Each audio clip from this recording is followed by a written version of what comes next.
कटप्पाने बाहुबली को क्यों मारा?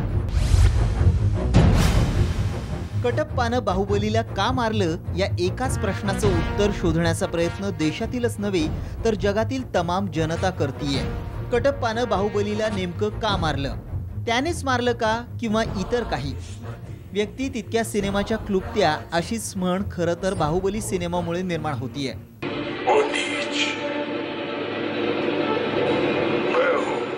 बाहुबली को मारने वाला नीच मैं ही था असं म्हणत कटप्पा कोसळतो आणि सिनेमा इथंच संपतो आणि इथूनच सुरू होतं प्रेक्षकांच्या मेंदूचं काउंटडाऊन।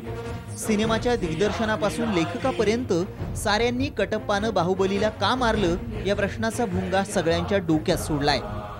पाहूयात काय घडू शकतं पुढच्या भागात। देवसेना ही दुसऱ्या राज्यातल्या राजाची कन्या असावी, पण हे राज्य माहिष्मतीचं दुश्मन राज्य असू शकतं। जेव्हा बाहुबली पहिल्यांदा देवसेनेला पाहतो तेव्हाच तो तिच्या प्रेमात पडतो, पण राजमाता कामिनी देवीला ही गोष्ट सांगितली तर ती रागवेल, म्हणूनच बाहुबली या दोन्ही राज्यांमधली दरी मिटवण्याचा प्रयत्न करतो।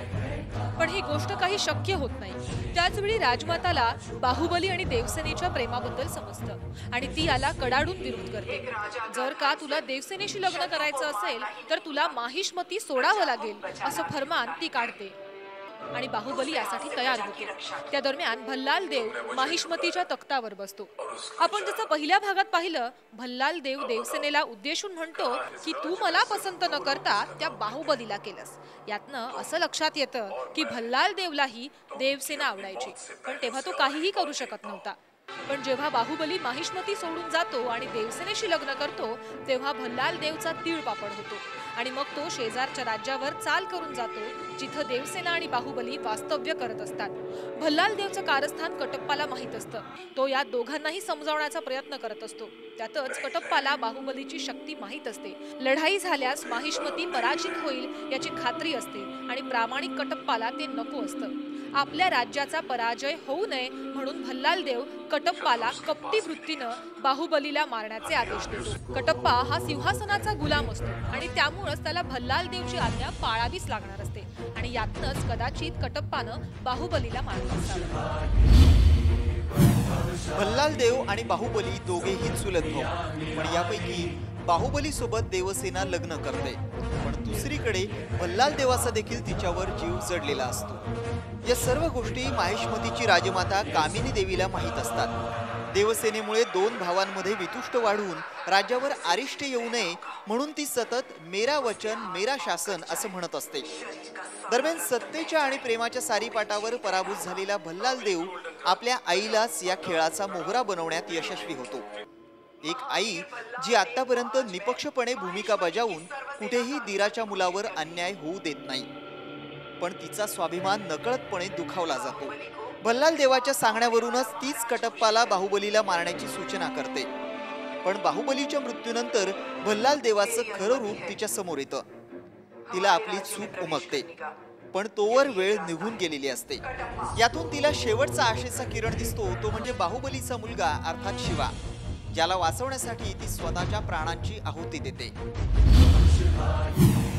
कटप्पा, भल्लाल देव आणि बाहुबली यांचं देवसेनेवर प्रेम असावं आणि कटप्पा आणि बाहुबलीला कदाचित याची जाणीव नसावी, पण भल्लाल देव चतुर दाखवण्यात आलाय, त्यामुळे त्याला कटप्पा आणि बाहुबलीच्या देवसेनावरच्या प्रेमाची माहिती असावी। आता या दोघांचाही काटा कसा काढायचा या उद्देशानं भल्लाल देव कटप्पाला विश्वासात घेतो आणि त्याला सांगतो की बाहुबलीचंही देवसेनेवर प्रेम आहे, पण देवसेना तुलाच मिळायला हवी। बाहुबलीची हत्या केली तर देवसेना तुझी होऊ शकते, यातूनच कटप्पाने बाहुबलीची हत्या केली असावी। भल्लाल देव कटप्पाला विश्वासात घेऊन बाहुबलीचा खून करतो, कारण कटप्पा हा त्याच्या पूर्वजांपासून माहिष्मती साम्राज्याची गुलामी करत असतो। त्याच अनुषंगानं बाहुबलीकडून त्याला चांगली वागणूक मिळते। अर्थात असं असलं तरी शेवटी आपण गुलाम आहोत याची खंत कायम कटप्पाला बोचत असते आणि नेमकी हीच बाब हेरून भल्लाल देव कटप्पाला आपल्या जाळ्यात ओढतो। तू जर बाहुबलीला मारलंस तर गुलामगिरीतून तुझी कायमची सुटका करेन असं आश्वासन देतो। त्यामुळेच कटप्पा बाहुबलीचा खून करण्यास तयार झाला असावा, कारण बाहुबलीच्या खुनानंतर भल्लाल देवाला राजपद मिळतं। भल्लाल देव देवसेनेला बंदी बनवतो, तेव्हा कटप्पाला आपली चूक उमगते। आपल्यासोबतच विश्वासघात झालाय हे त्याच्या लक्षात येतं। म्हणून देवसेनेला सोडवण्यासाठी तो आटोकाट प्रयत्न करत असतो, कारण त्याला एवढंच वाटत असेल की देवसेना वाचली तर आपण केलेल्या पापाचं प्रायश्चित्त तरी नक्की होईल. बिज्जल देवा हा बाहुबलीच्या हत्येमागचा खरा कोणालाही लक्षात न आलेला सूत्रधार आहे असं मला वाटतं, कारण त्याच्यावर संशय जाणं दुराप असते. बिज्जल देवा हा कामिनीचा पती दाखवण्यात आलाय. आपल्या मुलाला अर्थात भल्लाल देवला राजा बनवण्यासाठी तो संपूर्ण सिनेमाभर चरफडताना दाखवलाय. त्यामुळे मुलावरच्या आंधळ्या प्रेमातून बिज्जल देवाने कडप्पाला विश्वासात घेऊन बाहुबलीला मारण्याचा कट आखला असावा. हा कट काय आहे, या कटात कोण कोण सामील आहे, बिज्जल देवा आणि भल्लाल यांचा पुढे नेमका कावा काय आहे, त्यांची पुढची रणनीती काय आहे, हे जाणून घेण्यासाठी कडप्पाने बाहुबलीला मारलं असावं. हे सत्य बाहुबलीच्या मुलाला अर्थात शिवाला सांगण्यासाठी त्याने योग्य वेळी येण्याचा विचार मनात करून ठेवला असावा. गुलामीत राहणं पसंत केलं असावं. सगळं सत्य सांगितल्यानंतर आपण नाईलाजाने बाहुबलीला मारलं हे सत्यही कडप्पा बाहुबली समोर आणू शकतो. बाहुबलीच्या पुढच्या भागात काय असेल हे तर आम्ही मांडलं, पण या सिनेमासाठी कथा लिहिणाऱ्या लेखकानं मात्र प्रेक्षकांच्या मनात आणखी एक भुंगा सोडलाय. तो म्हणजे कशावरून कटप्पानं बाहुबलीला मारलं. त्यामुळे या सिनेमाविषयीचा ट्विस्ट आणखीनच वाढलाय. ब्युरो रिपोर्ट, साम टीव्ही, मुंबई.